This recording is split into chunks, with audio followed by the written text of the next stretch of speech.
Hi, this is Jason from Australian Opal Cutters, and I just want to talk to you about the incredible honour that I've had to cut this Chequertboard Harlequin pattern Australian Opal. This is top gem opal from Lightning Ridge, and you can tell it's gem opal when you look at the knobby as it comes out of the ground, because it's got rich red and blue appearing in very clear seam lines right through the rough. Now that is a great indicator, it's a great clue that there's something going on here that's worth pursuing. It's an indicator of top gem. Not really going to be disappointed when you see multiple bands of really strong colour with a good, clear, consistent line right through the opal. Now this is the challenge. Do you cut a double-sided gem, or do you try and cut multiple gems? It's probably, I believe, the toughest decision you've got to make. And for my money, it's always two gems better than a double-sided.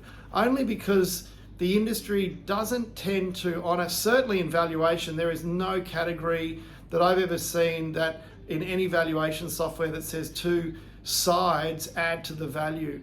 It's not an element because it is very, very rare. Also, think about the customer. It's got no added value if you're putting it in a ring. And most pendants, I've seen a handful of double-sided pendants in my life. And pendants typically sit and orient in one position, and they're made to sit in one orient in one way. So while double-sided gems are incredibly beautiful, they don't attract a premium that they really deserve. Now I think that's tragic, but it is what it is. So my decision in cutting this gem was to go for two stones. Now the big risk here is these saw blades, while they're very, very thin, they're a fraction of a mil thin, they do orient and tend to get a life of their own because they're flexible. So you're sort of trading thinness for the rigidity of the very, very thick saw.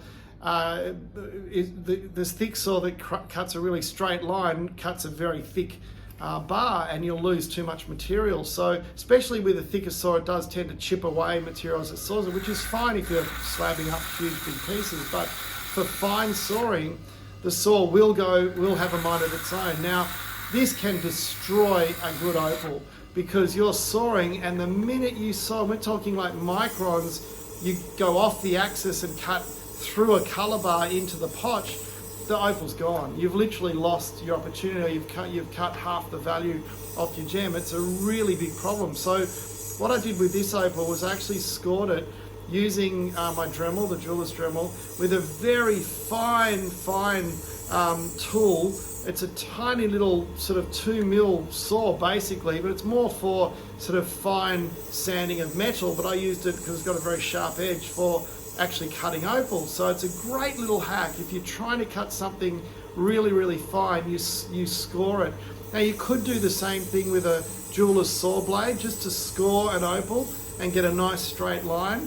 So what you're looking for is to get that straight line orienting around the opal, because even if the seam follows, you're going to have to come at it at different angles to get those two layers out. So you'll see in this one, when you look at the photos, that this does have a bit of a dip and a curve because I had to come at two angles to get the opals out. But it was a beautiful cut, like a really, really lovely cut that opened up these two beautiful, just had a little bit of potch on the surface, so I wasn't sawing through colour, just sawing right to the edge of potch, enough undersiding of the main gem to give that good heft, good weight, and really you end up with two beautiful, amazing gemstones. But the miracle was that one of them actually produced a Chequertboard Harlequin pattern. Now that pattern, literally I've only ever seen one or two in books. They are incredibly, incredibly rare.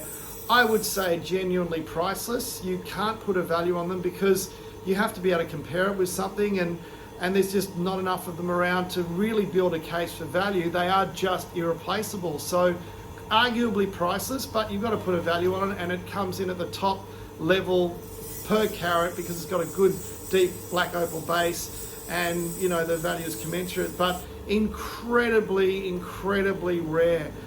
It is literally the only Chequertboard Harlequin I've ever had the privilege and honour of cutting. I'm so thrilled to have been able to cut this piece. It's a real honour, it's a real privilege. And just something that I'll never forget. You know, it's something that'll literally stay with me all my days. It literally will be one of a handful of opals that I will never forget, because, you know, some opals are just so rare, you just can't help but remember them. I mean, when I showed my dad this opal, Graham, he literally got teary. He was just so amazed to actually see a checkerboard harlequin, because again, we do know lovely miners from Lightning Ridge that have been mining 30, 40 years, decades, and have never even pulled a harlequin opal out of the ground, let alone a checkerboard harlequin. And these are top miners that produce amazing colour, great mines, multiple mines throughout the ridge. So look, it really is the sort of experience that, you know, really defines the pinnacle of, you know, my cutting career so far, and just such a privilege and so beautiful. I'm just so in awe of how the miracle of how these things actually form and just come out of the most desolate region of Australia in the middle of the outback. These incredibly rare, world-class gems. I mean, this is a gem that can sit alongside any other top gem on earth and literally compete for value, for rarity, most certainly for beauty.